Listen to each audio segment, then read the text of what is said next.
a small republic, it grows into the greatest empire ever known, lasting for over 600 years.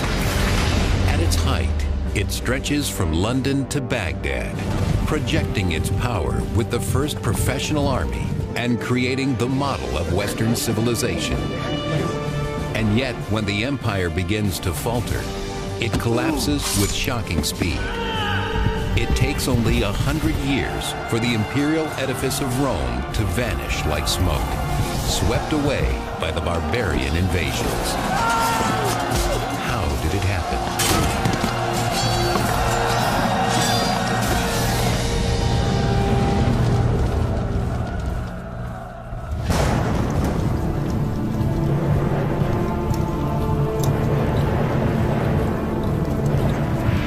It is late in the 2nd century BC, 100 years before the crucifixion of Christ, a decade before the birth of Julius Caesar. Rome is facing a transition, one that will change its fundamental character forever. It comes at a time of conquest. Rome has come off 150 years of really successful foreign expansion. They've defeated Carthage, their great enemy across the Mediterranean Sea in Africa, and they've begun to expand to the north, and they've made big conquests that are hard to keep in Spain. But even as the Romans are carving out their place in the world through brutal conquest, the Republic faces a cataclysmic event that will eventually force the Romans to abandon the rule of the Senate for the absolute dictatorship of an emperor. It begins with the First Barbarian War. By 113 BC, Rome has become master of the entire Mediterranean basin, but with new lands come new enemies. The Romans know that there are more people farther away, especially to the north, and that these people are, if anything, even more formidable than the armies they've defeated before, and they're worried about those people coming into Italy. Beyond the borders of Roman civilization, the soldiers face an unfamiliar breed of warrior. They call them barbarians, a word meaning foreign and crude. Anybody that didn't follow classical customs, speak classical languages, Latin or Greek, was considered to be very different, other, barbarian. And Rome simply regarded them as much less capable, much less civilized than themselves. Only the rugged alpine mountain range keeps the northern barbarians at bay. The Alps mountain chain at the top of Italy is like the cork in the bottle that keeps the bad guys away from the Roman point of view, and the Romans don't control that cork. And so they know that it could pop out at any time and the enemy could come pouring into Italy, or at least that's their fear.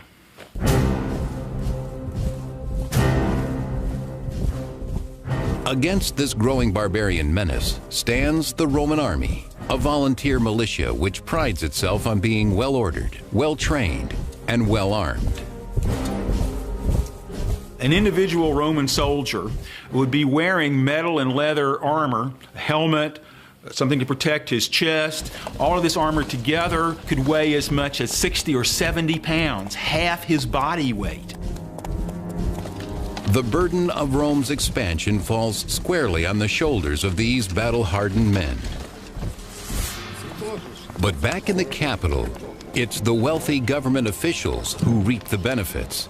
Rome is not an empire yet, but a republic ruled by the Senate. At the top of the political ladder are two elected officers known as consuls. They were the highest civilian and military officials in Rome. Above all, their responsibility was to lead the army, because national security came first. But they were also, because of their tremendous prominence, very important in setting the agenda for politics, for legislation, for reform. Though the Roman Republic embraces democratic ideals, all men are not created equal. Soldiers may win the battles for Rome, but they dare not hope to achieve the position of consul. The highest office is reserved for members of Rome's most important families, like Gnaeus, Papirius, Carbo.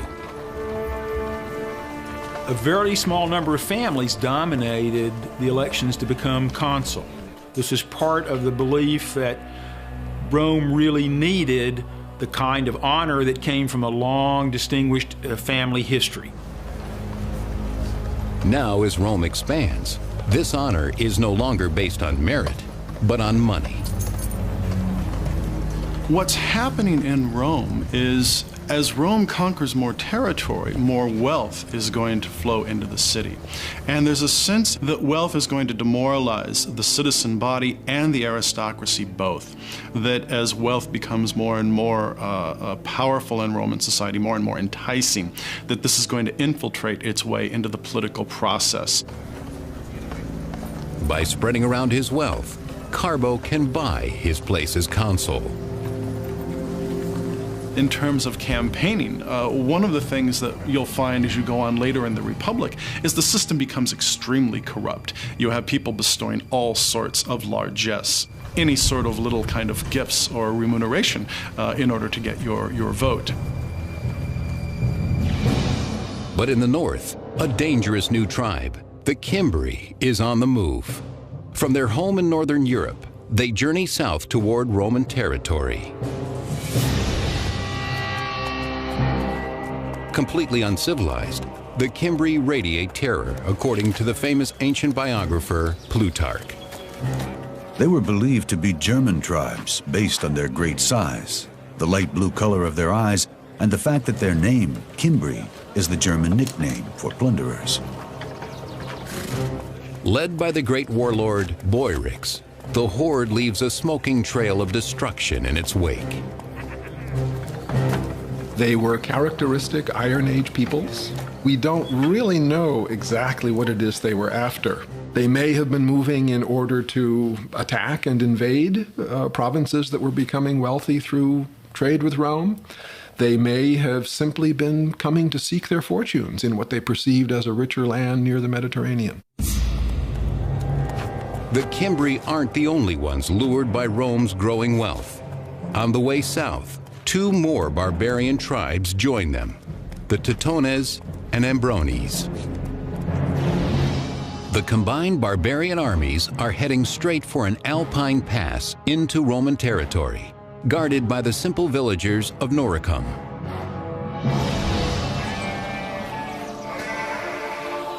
Though Noricum is not a Roman territory, its proximity to the Roman border ties its people closely to the Republic. Noricum is the area that we would say today is essentially Austria. The people who live there are the Norici, and therefore the territory is named after them. The people there, the Norici, controlled the Alpine passes. Romans also rely on the Noricans for trade, as their skills working in precious metals and iron are well known. What the Noricans actually have available in the way of raw materials is gold, silver, and salt. Mineable salt in the Alps is a major industry. So the Romans truly needed large quantities of salt for preservative, and they had to have that. And they had to have it all the time. The Norican villages provide an irresistible target to the merciless Cimbri warriors. Hungry for loot, they are rapacious and heavily armed for the raid. By the period we're talking about, the 2nd and 1st centuries BC, the Cimbri had very effective swords, spears, shields, helmets are rarer, but they were fully equipped with very able kinds of weapons. But the barbarians are after more than the Noricans' wealth. The northern barbarians who were migrating, what they wanted above all was land. They weren't there to raid and leave, they wanted to live next to the Romans. The craftsmen of Noricum stand no chance against the warriors of the north.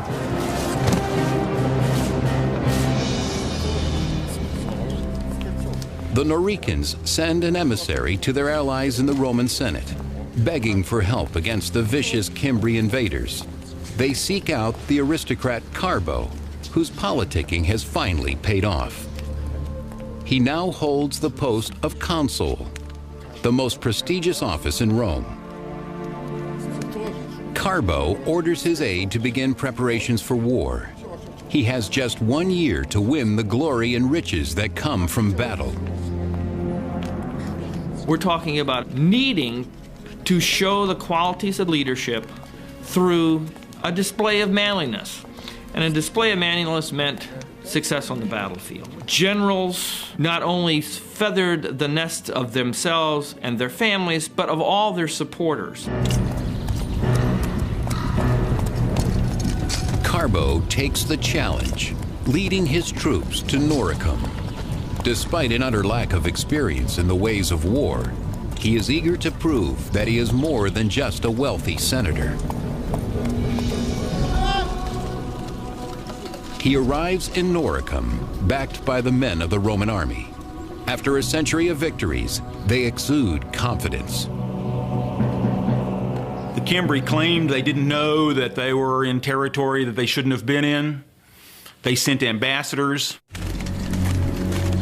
The barbarians have never seen such a well-equipped and disciplined force. The warlord Boyrix tells Carbo his people only wish to return home peacefully. Carbo agrees to let them go. But there is little glory in a truce. The Roman general devises a plan to force the victory he so badly needs.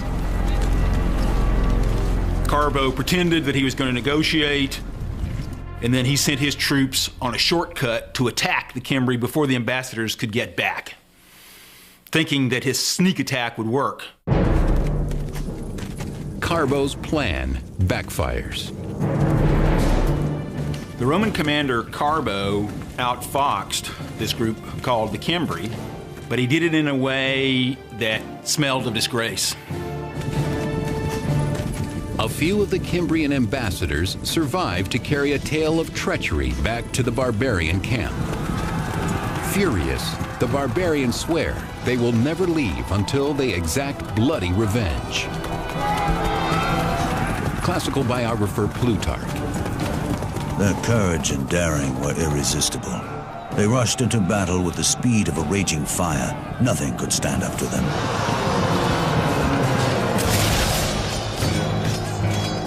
Led by two warlords, Boyrix of the Cimbri and Tudabad of the Teutones, the barbarians advance in inexhaustible waves. The archaeology tells us that they had very good weapons, not inferior to Romans. It tells us that they had real military organization with infantry troops, with officer corps. So we can tell quite a bit. Certainly we can tell much more than the Romans seemed to understand until it was too late. Consul Carbo suddenly finds himself far from the comfort and privilege of Roman politics. Here, the language of power is spoken in steel and blood. As consul, chief war magistrate, he fails miserably. Because the chief war magistrate is only out there for a year, it's very frequently amateur hour out there on the field of battle. So you end up with very frequently inept leadership in a very important position, and on occasion results in disaster for the Romans. The battle for Noricum is such a disaster. The Romans were in the end saved from being pushed over the cliff into the hell of utter destruction only by a giant storm, lightning, thunder, and rain. Knocked from his horse, Carbo struggles to flee from the deadly chaos. He escapes the battle only to commit suicide, for he has disgraced himself and Rome in the eyes of the gods. God saved the Romans, but only just, and only after many, many had been killed. What did that mean? It meant the gods were unhappy at the way the Romans behaved. And yet the Romans cling to the notion that only the aristocrats can lead them to victory. The Romans believed that old meant good, new meant dangerous. So they, for their politicians and their leaders, they preferred people with a long, distinguished family history. Over the next decade, a string of nobles, all armed with more arrogance than skill, lead armies north to protect Rome's province in Gaul. They meet the barbarians at Tolosa, Bertigala, and finally Arausio, present-day Toulouse, Bordeaux, and Orange, France. In each instance, the barbarians completely rout Rome's heralded legions. The Romans had their particular formal ways of fighting. If we think of the beginning of the film Gladiator, that's a perfect representation of how Rome liked to fight. Take hours to set up everything in the battle order and then launch the attack. In contrast, the barbarians' counterattack is unpredictable and devastating to the Roman lines. You have these lines of men, and if the person next to you goes down, the person behind will step into that gap. And death would be much, much more intimate.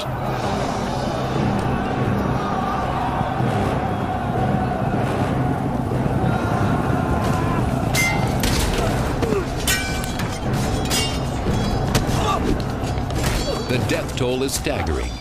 At Arausio alone, 80,000 Romans are massacred in a single afternoon. When an army lost its cohesiveness, then the men were literally like fish in a barrel to be picked off at leisure by the other side. So when a side has been defeated, then the victors, they just slaughter them one by one, with no danger to the people doing the slaughtering. It's not a battle anymore, it's a mass execution.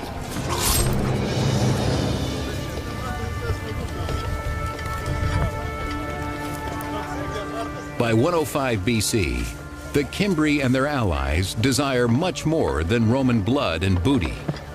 Some members of the clan want to set down roots.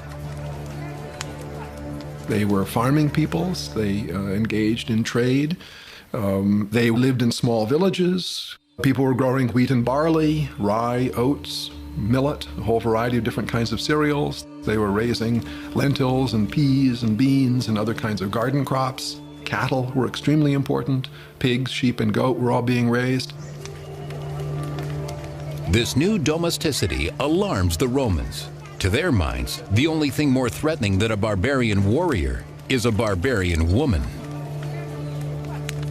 The presence of women is a standard Roman way of communicating that this is an invasion for settlement. In other words, this is a group that's coming in to significantly alter the way we live, to threaten our basic values.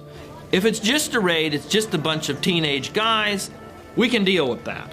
But see, when we throw women into the description, we have the migratory feature, and there it's a permanency. It requires a sterner and long-term solution. It requires a general who can beat the barbarians back once and for all.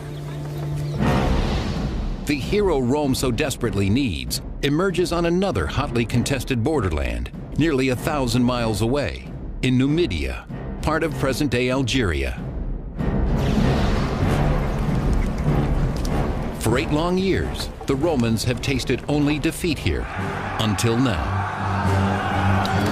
The name of their savior is Marius. With guts and cunning, he crushes the Numidian armies of the rogue king Jugurtha.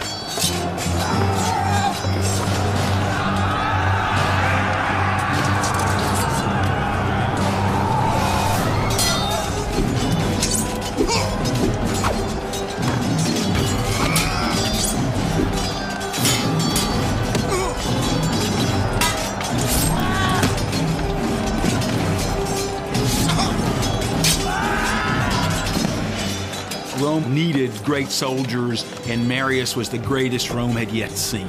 both because he was a great commander. Marius could pick the right time and the right place for a battle, but also because he won his soldiers' loyalty and affection by getting down and digging ditches with them, by eating the same rough food, by being in better shape than even they were, and they were the best conditioned soldiers in the world. He comes by his common touch naturally, for Marius is no aristocrat. Still, he speaks of his humble background with pride. I cannot point to my ancestors, but I can show medals and other military honors, to say nothing of the scars on my body, all of them in front. These are my title of nobility. Now, as the northern barbarians close in, the Romans turn to Marius, their last and best hope. He's a proven military commander, and you don't want to fool around when you have Teutones and Cimbri who have defeated army after army. You really want to take care of the problem urgently, and so you want to send a capable leader out on the field. But even the great Marius cannot lead without men to follow him. Devastated by a decade of war, Rome faces critical troop shortages. If you have as many men lost to the German tribes in 113 and 109 and 107 and 106 and 105 as the Romans did, that's going to traumatize Roman society pretty severely. Despite a vigorous recruitment campaign, Marius cannot find enough qualified men, landholders who are willing to serve. To be in the Roman army in the High Republic, you had to have a property qualification. You had to be a person of means, and this causes some problems for the Roman army because there's a problem with manpower. Marius's solution is as simple as it is radical. He sends his recruiters out to seek soldiers among the landless poor. You don't have to be a property holder to be a Roman citizen, so why should you have to be a property owner to be a legionnaire? Many people wish to be soldiers. It's a good job, and it's probably an exciting job. Opportunities for booty, wine, women, and song, chance to see the world at government expense, etc. The same things that we see on our recruitment posters. Marius said anybody can be in the army. This then gave the Romans a much greater pool of men on which to draw to strengthen their legions, because in Roman society there were many, many, many more poor than there were middle class. The old guard judges recruits by their income. Marius judges his by their fighting potential. Stand up against a legionary, and you can stand up to the barbarians. By extending the search for legionnaires down into the proletariat, what that rather quickly does is it makes the ordinary soldier even more dependent upon the success of the commander. The general is expected to provide for his men and to provide for them as soon as he can, and to be generous.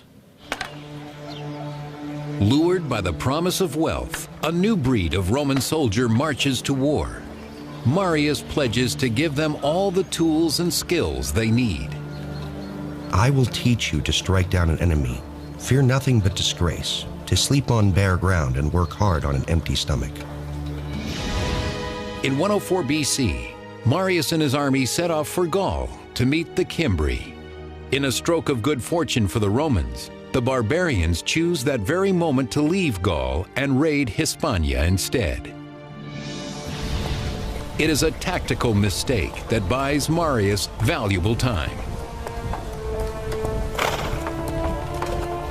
Marius molds his new army from the ground up.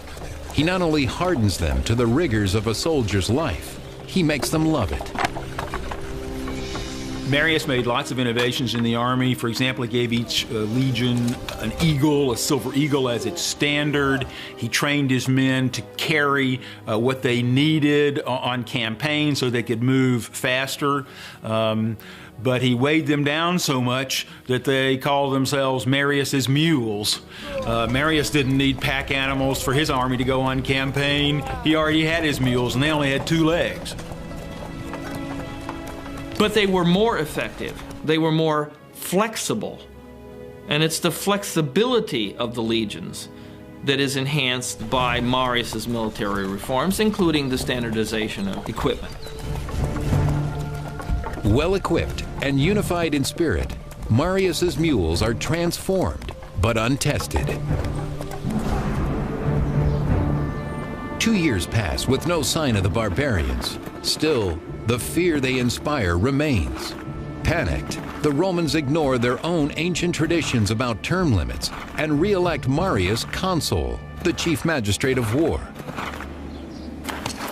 I think part of the problem is to deal with the threat from the north, you have to give Marius this extraordinary command where in 104, 103, 102, 101, 100, he's consul. Boom, boom, boom, boom, boom. At last, in 102 BC, the Phantom Menace becomes real. The Cimbri, Teutones, and Ambrones sweep out of the north and west on a collision course with Rome. Marius builds a fortress near Arausio. He sends another army to guard Noricum. For above all else, the Alpine passes into Italy must be protected. Within weeks, half of the horde, the Teutones and Ambrones, swarm around Marius's fort, a terrifying sight according to Plutarch. Their numbers appeared to be infinite. They were hideous to look at. Their speech and their shouting were unlike anything that anyone had ever heard before. And yet Marius forces his men to look and learn.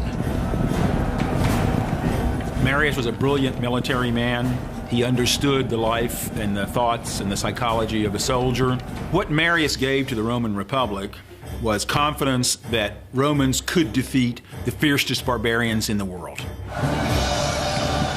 The fortress holds. The Teutones and Ambrones cannot pass. 150,000 strong, they head south, seeking another Alpine pass. The Romans pursue them at a distance, in no hurry to engage till the right time and place. For Marius has already picked out the perfect battlefield, where he will at last unleash the power of his unconventional army. He moves his troops from his fortress at Arausio to Aquae Sextiae, modern-day Aix-en-Provence, France. There, Marius orders his men to set up camp. He chooses his position carefully. The Roman camp is a singular military piece of machinery. It would preferably be on high ground in order to see any kind of enemy maneuvers. It's going to be laid out on a grid pattern.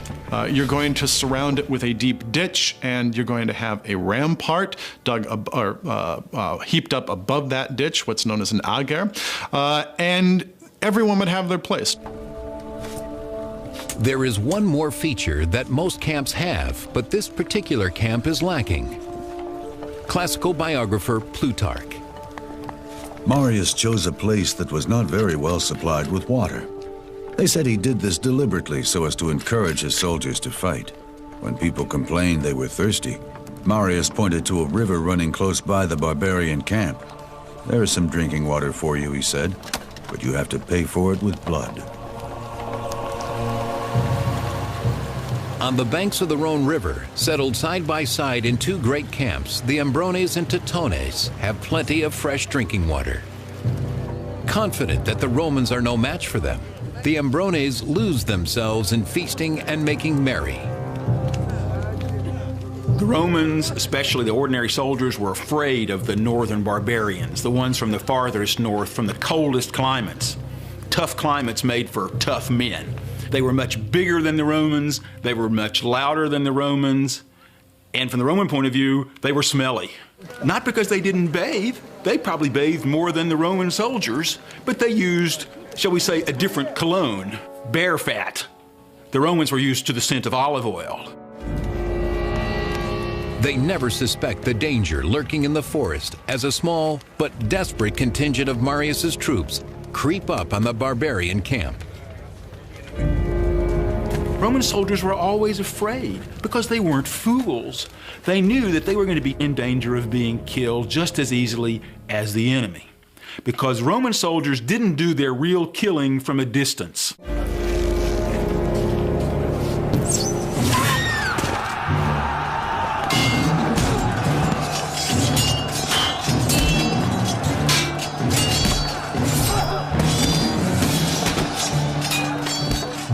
Marius's mules throw themselves into the skirmish, but the barbarians swiftly rally in overwhelming numbers. Just as defeat closes in on the Romans, Marius orders reinforcements into the fray. Re-energized, the Romans push the Ambrones back to their camp. There, the battle takes a strange turn, as Plutarch reports. The women came out armed with swords and axes and making the most horrible shrieking. They threw themselves into the thick of the fighting, and though their bodies were gashed and wounded, they endured it to the end with unbroken spirits. The barbarian women always came to the battlefield. Sometimes the women would pull the wagons up right behind the men so that they couldn't retreat from battle. They'd block them in. The women were so aware of their sense of honor and liberty that they thought death was better than retreat.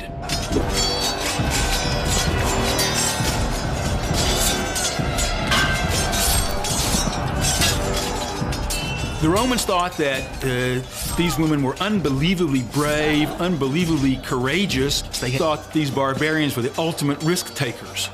By bringing their family to the battlefield, they're putting everything on that one roll of the dice. We win or we die, and that means all of us, men, women, children, babies.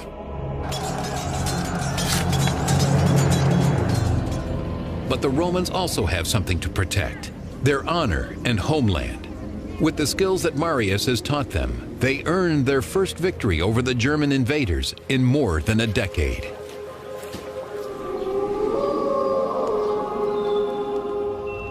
Back at camp, Marius prepares for the revenge attack that will certainly be launched by Teutobod, king of the Teutones. In Aquae Sextii, he faced a really difficult tactical situation. As usual, the enemy far outnumbered the Romans. But Marius, always able to choose the right time and the right place, carefully selected the terrain. He lays a trap with his trusted captain, Claudius Marcellus. Marius sends Marcellus with 3,000 men into the woods behind the Teutonus camp. He instructs them to lay low until the fighting begins. The barbarians, spoiling for vengeance, charge up the hill to the Roman camp, just as Marius has planned. They meet a wall of swords, according to Plutarch. Marius himself fought in the front rank, putting into practice the orders he'd given his soldiers. For he was in as good training as anyone, and in daring, he far surpassed them all. This battle was a real test of Marius's philosophy in creating his mules that were strong enough to stand up with all of their armor and to stay in position and to hold their discipline even when the enemy was yelling and charging with a fantastic fierceness. And then in full armor rush them with their swords so that they could be like a flying wedge coming downhill and smashing the enemy. As Marius and his men force the barbarians back, Marcellus and his cohorts burst from the woods.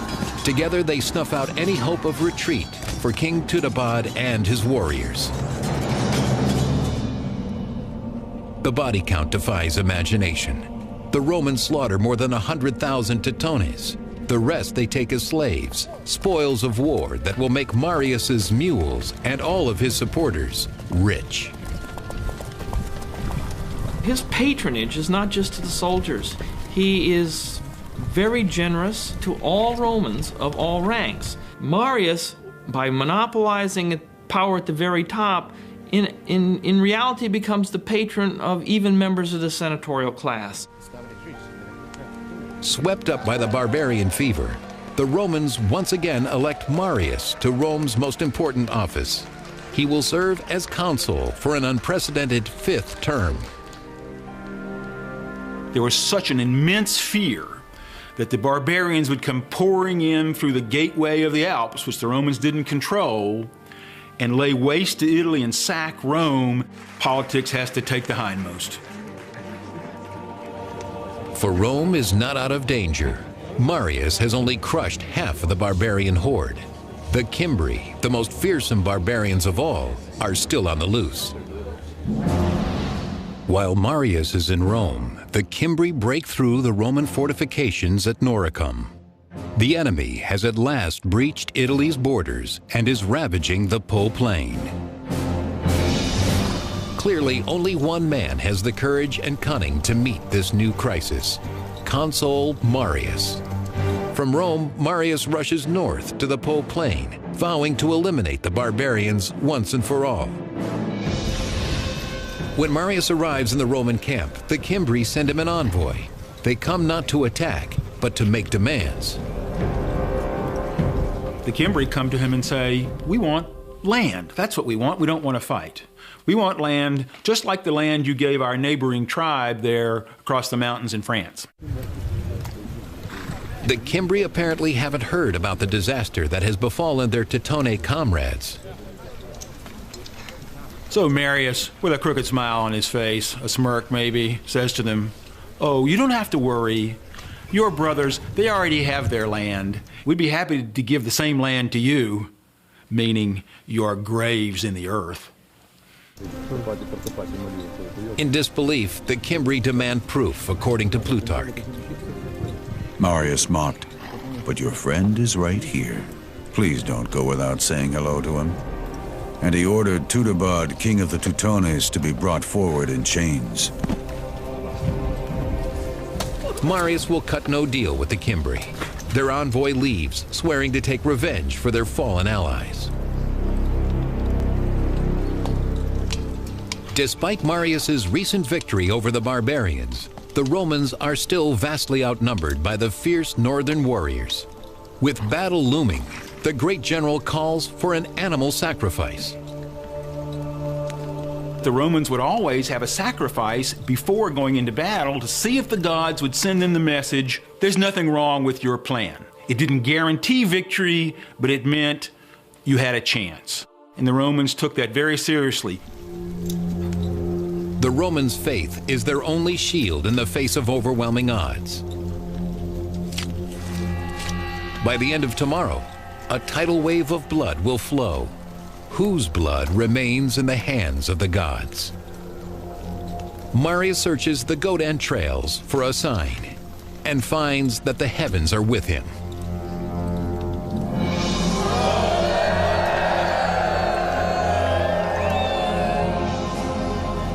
In 101 BC, all Rome holds its breath as two mortal enemies meet outside the hamlet of Vercelli, Italy. 15,000 strong, the Cimbri cavalry rides onto the field of battle. Right behind them come the fearsome infantry, like a cloud of locusts on the move. As the Roman line is set, Marius makes a final appeal to the gods. Classical biographer Plutarch. Marius washed his hands and, lifting them up to heaven, vowed to make a sacrifice of 100 beasts should victory be his. Altogether, the Romans number a little more than 50,000 men. They face at least twice as many Cimbri. It's the Romans' worst nightmare, but Marius outsmarts the enemy. He gets his troops in position first, so that the sun will rise behind the Roman soldiers. When the sun gets to its full power, it reflects off the Romans' shiny armor, and the barbarians think that the sky is on fire, like the gods have sent lightning bolts to help their enemies. Sensing the Cimbri's sudden anxiety, the Romans attack.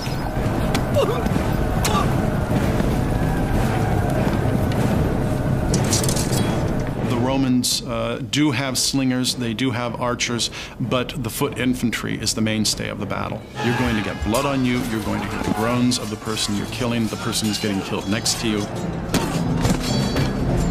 You can't tell what's going on behind you or to the side of you because you're wearing a helmet. You can hardly hear and you can only see straight ahead. It required courage and dedication and overcoming your fear to an overwhelmingly amazing degree. At Vercelli, the Romans wipe out 120,000 Cimbri. More importantly, they cast out the shadow of fear that has terrorized Rome for 13 years. Marius returns home from the Cimbrian War a hero. Adoring crowds hail him as the savior of Rome, despite their own long-standing rule that no one should serve consecutive consulships. They clamor for him to once again run for consul. As Marius is doing this, he's moving little by little toward becoming, in the eyes of the people, a permanent head of this enterprise, so that we're approaching having an emperor. It is exactly what the aristocracy has worried about all along. Now that the barbarian danger has passed, many nobles are openly hostile to Marius. To stay in power, Marius must find support elsewhere. He seeks out corrupt politicians whose tools include bribery and murder. As a politician, Marius was not good at choosing who should be his allies. The battlefield of politics was one in which Marius was not decisive and wasn't insightful the way he was on the battlefield of javelins and swords. Jealous of other rising military stars, Marius orders the assassination of many of his rivals. Under Marius's leadership, violence, not debate, becomes the currency used to settle political differences. He has saved Rome, only to cut out the heart of the Republic. Yet Marius never loses the love of the people. In 86 BC, shortly before his death, they elect him to an extraordinary 7th consulship. He left a legacy of power in the hands of the military. He left a legacy of popular support for one man in power. It's a hinge event because the balance of power will shift. Instead of 10 or 20 ruling families controlling the consulship, you'll start to have just these grand warlords. The power of money, the power of having all of those men behind their back, whether through actually in the form of giving them political support or actually using it as a potential threat to go against their political enemies. It's going to really be a problem for the Roman government down the road. As the empire starts a long, slow slide into dictatorship, Rome is launched into an apocalypse of political injustice and endless war from which there is no return. Next, on Rome, rise and fall of an empire, Pompey and Crassus lay their rivalry aside to join forces with a rising political star, Julius Caesar. Caesar launches a brutal war on the barbarians of Gaul. Towering ambition threatens to rip the Republic apart.